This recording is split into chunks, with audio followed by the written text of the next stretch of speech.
उत्तर प्रदेश में मदरसों का सर्वे कराने का योगी सरकार ने जो फैसला किया है, इसको लेकर राजनीति घर में एआईएमआईएम के अध्यक्ष असदुद्दीन ओवैसी साहब ने सवाल उठाए और अब खुद असदुद्दीन ओवैसी साहब हमारे साथ लाइव जुड़ रहे हैं। ओवैसी साहब कह रहे हैं कि ये सिर्फ मुसलमानों को परेशान करने की कोशिश है। असदुद्दीन ओवैसी साहब 16,500 जो मान्यता प्राप्त मदरसे हैं, उसके अलावा जो मदरसे चल रहे हैं उनमें सर्वे कराया जा रहा है। तो ऐसा आपको क्यों लग रहा है कि डराने की कोशिश या परेशान करने की कोशिश? देखिए, इसलिए कि जो मदरसे रिकग्नाइज है उत्तर प्रदेश मदरसा एजुकेशन बोर्ड के तहत, उनका पूरा डेटा उनके पास है। और सच्चाई यह है मैडम कि 5 साल में सिर्फ 5 महीने की सैलरी उन मदरसों के टीचर्स को दी गई है। अगर आपको मेरी बात पे यकीन नहीं है तो आप अपने स्टूडियो से किसी एक को भिजाइए नोएडा में, जहां पर ये मदरसे यूपी बोर्ड के तहत काम करते हैं। आप उनकी 5 साल में 5 महीने की सैलरी दिए हैं, बाकी सैलरी नहीं देते हैं, और आप सर्वे करा रहे हैं। आप अगर सर्वे कराना है तो यूपी सरकार कह रही है कि national commission for protection of child rights के रिक्वायरमेंट। अरे भाई, तो अगर बच्चों का नेशनल कमीशन कह रहा है तो क्या गवर्नमेंट स्कूल में पढ़ने वाले बच्चे नहीं है? क्या प्राइवेट स्कूल में पढ़ने वाले बच्चे नहीं है? उनका भी सर्वे करा लीजिए आप। कितने गवर्नमेंट के स्कूलों में कितने बच्चियों के टॉयलेट है, कितने बिजली का कनेक्शन है, कितना साफ पीने का पानी मिलता है। आप एक ही समुदाय के एक ही मदरसे का सर्वे कराकर क्या करना चाह रहे हैं? आप तो टारगेटेड सर्वे हो रहा है, जिससे आप देश में मुसलमानों के खिलाफ और नफरत, और ये बताना चाह रहे हैं कि ये मुसलमान मदरसों की वजह से बैकवर्ड है। मुसलमान मदरसों की तरफ से बैकवर्ड नहीं है। मुसलमान अगर बैकवर्ड है तो नाम निहाद सेकुलर पार्टियों की उनकी दुश्मनी और धोखाधड़ी से और भाजपा की नफरत की वजह से बैकवर्ड है।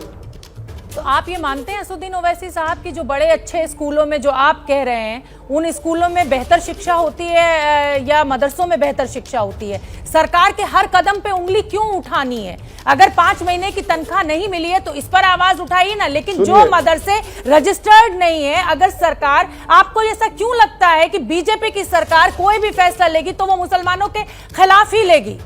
मैं ये समझना चाहती हूँ। ये तो आप भी जानते हैं ना कि मदरसों में वो एजुकेशन क्वालिटी नहीं है जो स्कूलों में होती है। बाकी सबसे पहली बात तो यह है मैडम कि 5 साल में सिर्फ 5 महीने की सैलरी, तनख्वाह सैलरी मिली है। 5 साल में 5 महीने की, जिसमें हमारे पंडित भाई लोग भी वहां पढ़ा रहे हैं, सैलरी नहीं मिली। अब अच्छी शिक्षा का मतलब क्या है? मदरसे क्यों कायम किए जाते हैं? ताकि वहां से पढ़ने वाले लोग कुरान और सुन्नत और इस्लामिक जुरिस्प्रूडेंस फिक्ह की तालीम हासिल करके वो इस्लामिक स्कॉलर बने। जो आप दूसरे स्कूल्स की बात कर रहे हैं, वहां पर तो इंग्लिश, साइंस, ज्योग्राफी पढ़ाई जाती है। तो ये कंपैरिजन करना गलत है। मदरसे, वैदिक स्कूल में आप बोलेंगे कि वैदिक स्कूल में क्या पढ़ाया जाता है जो दूसरे स्कूल में नहीं पढ़ा, क्योंकि उनका मकसद क्या है, उसको एस्टैब्लिश करने का अलग है। तो ये हम बताना चाह रहे हैं। ठीक है, असदुद्दीन ओवैसी साहब, आप कहां पढ़े हैं? असदुद्दीन ओवैसी साहब, आपने कहां पढ़ाई की है, ये बताइए ना। या आप अपने बच्चों को कहां पढ़ाना पसंद करते हैं? मेरे बच्चे, मेरा बेटा, मेरी बेटियां आज भी मदरसे के मौल साहब के पास पढ़ती हैं और स्कूल में भी जाती हैं। सवाल मेरा नहीं है मैडम। आप अगर राजा राम मोहन राय कहां पढ़े थे मालूम आपको? बताइए कहां पढ़े राजा राम मोहन राय? मुझे नहीं मालूम, और मुझे ये शिक्षा आपको प्रूव बताइए कहां पढ़े थे? वो जिस भी स्कूल में पढ़े हो। नहीं, असदुद्दीन ओवैसी साहब, अगर आप मदरसे में पढ़े होते तो क्या आप वकील बन पाते?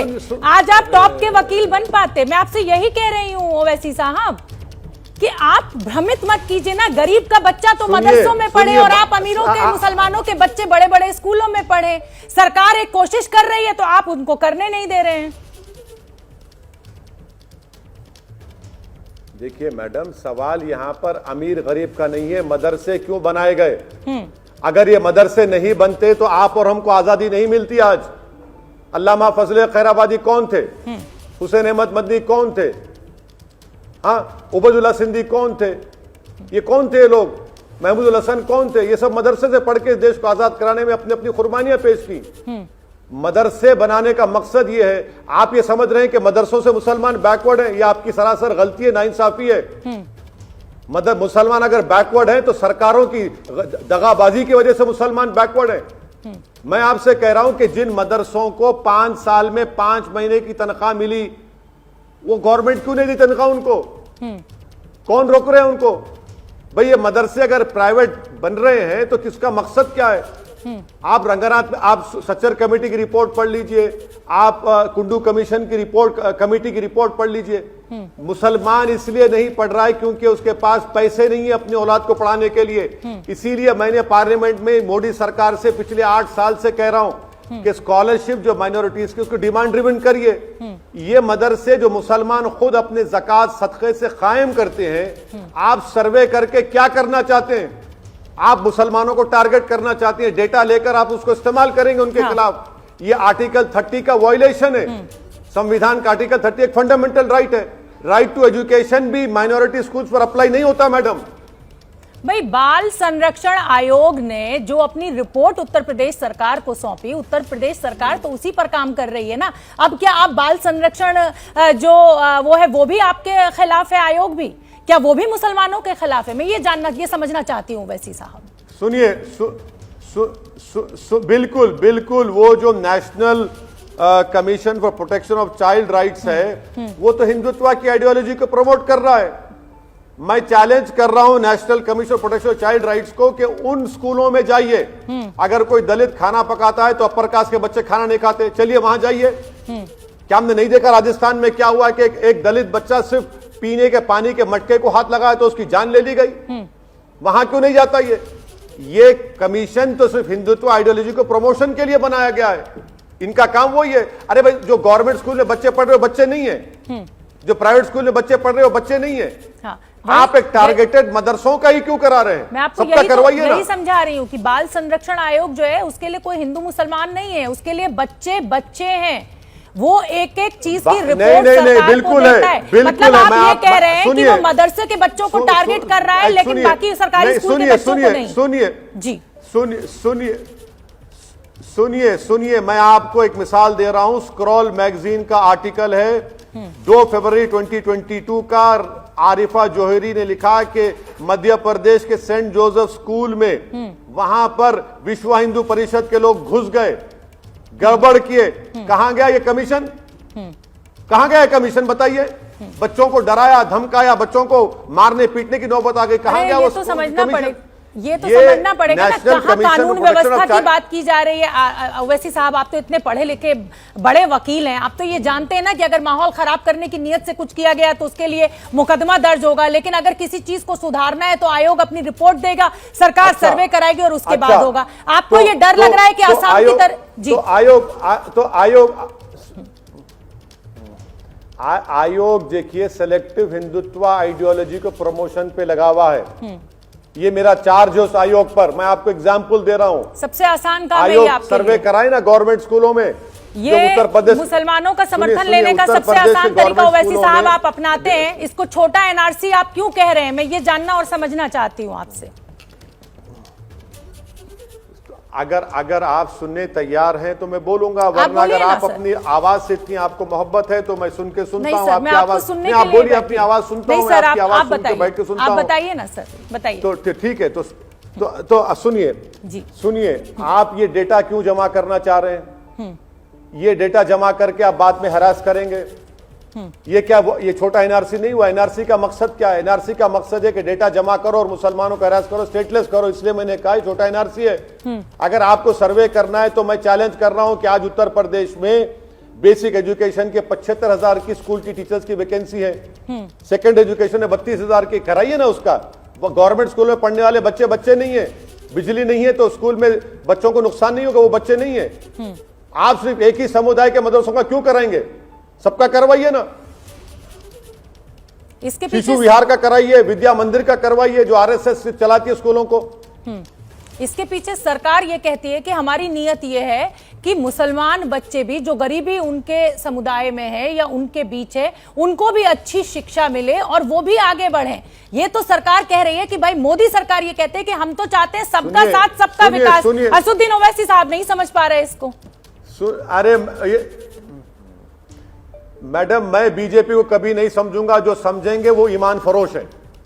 मैं आपको बता रहा हूं कि आपके मदरसा बोर्ड में जो मदरसे हैं, आपने 5 साल में सिर्फ 5 महीने की उनको सैलरी दी है। क्यों धोखा दे रहे हैं? तनख्वाह दो ना आप। पार्लियामेंट में मैंने नकवी साहब जब मिनिस्टर थे, मेरे सवाल के जवाब में लोकसभा में उठकर कहा कि हां ये सच कह रहे हैं कि 5,000 करोड़ हमको मदरसा मॉडर्नाइजेशन बोर्ड के तहत मदरसों को देना, हमने नहीं दिया। आप वहां पर दीजिए ना, कौन रोक रहा है आपको? ये मदरसे जो मुसलमान अपने पैसों से चला रहे हैं, आलिम बनाने के लिए, फाजिल बनाने के लिए, मुफ्ती बनाने के लिए, मुहद्दिस बनाने के लिए, तो आप उनको पीछे पड़े हुए। अरे भाई सर्वे सबका कराओ ना, प्राइवेट स्कूल का कराओ, गवर्नमेंट स्कूल का कराओ, बच्चों के गवर्नमेंट स्कूल का कराओ, कितने टॉयलेट्स वहां पर है। आप ही के चैनल पर दिखाया गया कि जब उत्तर प्रदेश के स्कूलों में बारिश हुई तो एक टीचर बच्चों से कह रही कि बेटा वहां पर चेयर रखो ताकि मैं उस पर चढ़कर स्कूल के अंदर दाखिल होंगी।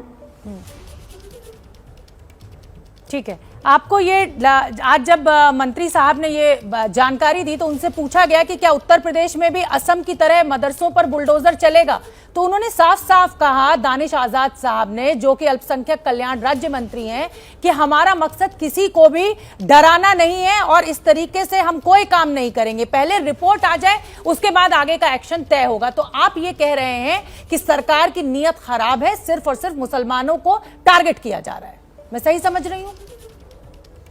मंत्री जी की बात पे कोई भरोसा नहीं आपको? मैं ये नहीं, बिल्कुल भरोसा नहीं है। मैं आपको एग्जाम्पल दे रहा हूं क्यों भरोसा नहीं है। मुबारकपुर में वर्ल्ड रिनाउंड, पूरी दुनिया में बल्कि बर्रे सगीर का एक मशहूर मदरसा है, मदरसे अशरफिया, उसके अंदर जाकर आपने बिल्डिंग तोड़ दी 1.5 महीना पहले। आपने अंदर जाकर तोड़ दी बिल्डिंग को। माने पूरी दुनिया में अशरफिया मदरसा मशहूर है, आपने जाकर वहां पर तोड़ दिया। आपने एक मदरसा तोड़ा बिजनौर में, कि कितने एग्जांपल्स दो मैं आपको। लेकिन असुद्दीन ओवैसी साहब, बहुत जगहों पर जहां इलीगल गलत सड़क कहां बननी है वहां मंदिर भी तोड़े जाते हैं, वहां पर अगर कोई गलत स्कूल बना हुआ है तो वो भी तोड़ा जाता है, मेरा और आपका घर अगर गलत बना होगा तो वो भी तोड़ा जाएगा। तो खाली आवाज आप मदरसों के लिए क्यों उठा रहे हैं? सिर्फ आप मुझे उदाहरण मदरसे तोड़ने का ही क्यों दे रहे हैं? इसलिए उठा रहा हूं कि सुनिए, इसीलिए उठा रहा हूं कि 90% ज्यादा मदरसे ही और मस्जिदें तोड़ी जाती हैं। इलाहाबाद, प्रयागराज, इलाहाबाद में क्या हुआ? पत्नी के नाम पे घर है, पति को नोटिस देके घर तोड़ दिया आपने। कितने मिसालें दूं मैं आपको? वैसे साहब, जब काशी कॉरिडोर बना तो हजारों मंदिर भी टूटे, उस पर भी बात कीजिए ना। तो मुझे लगेगा कि आप दोनों धर्मों की बात कर रहे हैं, लेकिन आप सिर्फ और सिर्फ एक ही धर्म की बात करते हैं, इसीलिए शिकायत होती है। अरे मैडम आपने सही कहा, काशी कॉरिडोर में जब मंदिर तोड़ी गई थी तो मंदिर के पूरे जिम्मेदारों ने लिख कर दी। 6 दिसंबर को मेरी मस्जिद का मैं लिख कर दिया था आपको तोड़ने के लिए। 6 दिसंबर को आपने क्यों तोड़ी मेरी मस्जिद को? सुप्रीम कोर्ट को आपने जाकर कहा था कि हम नहीं तोड़ेंगे, सुप्रीम कोर्ट को धोखा दिया और मेरी मस्जिद को तोड़ दिया आपने। असुद्दीन साहब, ओवैसी साहब, मुझे अच्छा लग रहा है कि आप अपने समुदाय के लिए इतना खुलकर बोलते हैं, आवाज उठाते हैं। मेरी शिकायत सिर्फ यही है कि आप खुद मदरसे में नहीं पढ़े, अपने बच्चों को मदरसे में नहीं पढ़ाते हैं। एक मौलवी साहब आते हैं और वो कुरान शरीफ की शिक्षा देते हैं, लेकिन आप उन गरीब बच्चों के लिए, उनके लिए अच्छी शिक्षा की मांग नहीं करते हैं कि नहीं मदरसे से नहीं, इनको अंग्रेजी मीडियम सरकार स्कूल दे। आप शिकायत ये करते हैं कि हमें टारगेट किया जा रहा है। अरे मैडम, आप गरीबों के बड़े मोहब्बत करने वाले हैं, मैं आपको सलाम करता हूं। आप कभी सच्चर कमेटी पढ़े, कुंडू कमेटी पढ़े? आप कितने स्कूल खोली गवर्नमेंट मुस्लिम इलाकों में? बताइए क्यों मुसलमानों का लिटरेसी रेट सबसे कम है उत्तर प्रदेश में? इसका जिम्मेदार मैं हूं। 5 साल से आपने क्या किया लिटरेसी रेट इंप्रूव करने के लिए? बताइए। कुछ नहीं कर रहे हैं आप। यकीनन देखिए, असदुद्दीन ओवैसी अगर मुसलमानों के अपलिफ्टमेंट की बात कर रहा है तो बुरी बात नहीं है। ब्राह्मण लीडर ब्राह्मणों की बात करता है, यादव यादवों की बात करता है, अकाली दल सिखों की बात करती है, इसमें बुरी बात क्या है? सब लोग तो अपने अपने समुदाय के बारे में बात कर रहे हैं ना, तो कोई तो मुस्लिम समुदाय के बारे में बात कर रहे, वरना कोई बात नहीं करता, सिर्फ उनके मुसलमानों के वोट चाहिए। कोई बुरी बात क्या है? क्या योगी आदित्यनाथ ठाकुरों के नेता नहीं है? बताइए आप। यही तो दिक्कत है ना ओवैसी साहब, कि हर नेता जो है वो अपने अपने धर्म की, अपनी अपनी जाति की बात अब कर रहा है। अगर सबकी बात करें तो शायद आज हिंदुस्तान की तस्वीर और तकदीर कुछ और होती। बहुत बहुत धन्यवाद ओवैसी साहब, आपने एबीपी न्यूज के लिए शुक्रिया वक्त निकाला। और बेबाकी के साथ आप हमेशा ही इसी अंदाज में हमें दिखते हैं और हम सुनते हैं आपको। क्या मजबूरी है मेरी, बताइए। मैं अभी आपको बताती हूँ कि मैंने ओए होए होए होए नमकीन के चटकारे लेते हुए टकटकी मार के डिबेट शो को पॉज रिपीट कर करके देख रहे हैं जोगिंदर जी। इनकी तरह आप भी देखें अपनी फेवरेट डिबेट्स को रिपीट कर और डाउनलोड कीजिए एबीपी लाइव ऐप अपने स्मार्ट टीवी पर।